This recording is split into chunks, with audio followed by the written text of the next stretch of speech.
Hola, hoy en Transistor Manía aprenderemos cómo armar un multivibrador, o también conocido como flip-flop.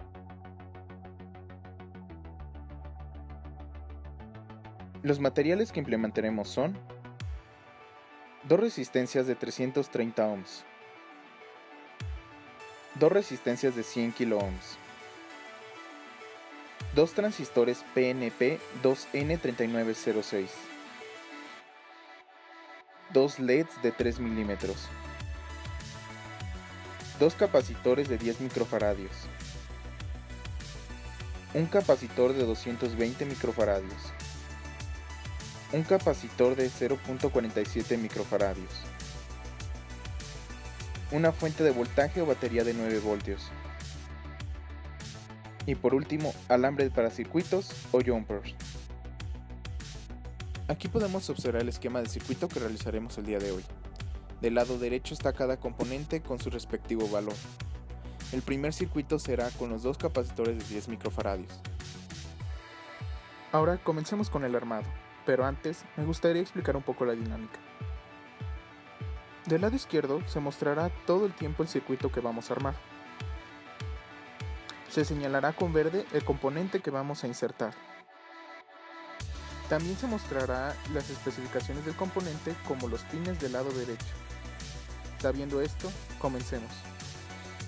Primero insertaremos el transistor Q2, poniendo la pata del emisor del lado izquierdo y que la cara plana quede enfrente de nosotros. Posteriormente colocaremos la resistencia R1 con un valor de 330 ohms. El primer extremo va a ir al colector y el otro a cualquier parte de la proto, procurando que este quede del lado derecho. Colocaremos el capacitor C2, el cual tiene un valor de 10 microfaradios. Insertaremos su pata positiva al colector del transistor Q2 y la negativa a cualquier parte de la proto sin que éste quede en la misma fila que la resistencia. Insertaremos dos cables que comuniquen el emisor del transistor al positivo de la fuente de 9 voltios. Ahora colocaremos el transistor Q1 de la misma forma que el anterior transistor, buscando que los pines emisores queden alineados. Alimentaremos este transistor colocando un cable que conecte el emisor del anterior transistor al que acabamos de conectar. Después se pondrá el capacitor C1 poniendo la pata positiva al colector del transistor Q1 y el negativo a cualquier parte de la proto. Posteriormente conectaremos la pata negativa del capacitor C1 a la base del transistor Q2. Esto lo haremos por medio de dos cables. De igual forma conectaremos la pata negativa del capacitor C2 a la base del transistor Q1, de igual forma con dos cables. Después insertaremos la resistencia R3, la cual tiene un valor de 330 ohms. Lo haremos poniendo una pata al colector del transistor Q1 y la otra a cualquier parte de la proto, procurando que no sea en la misma línea que otro componente.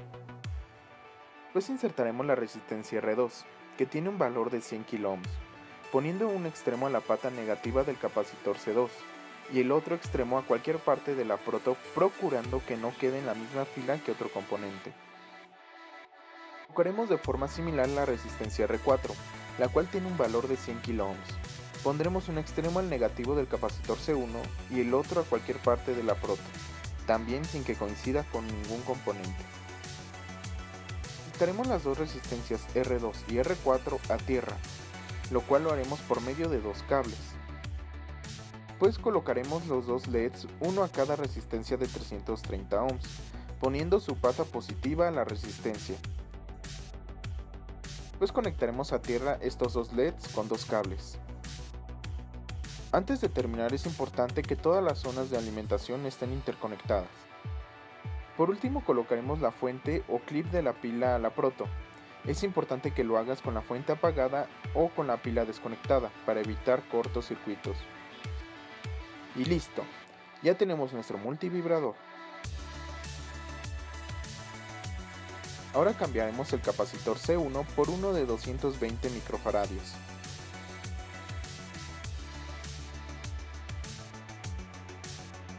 Como podemos observar, el tiempo de prendido del LED izquierdo aumenta.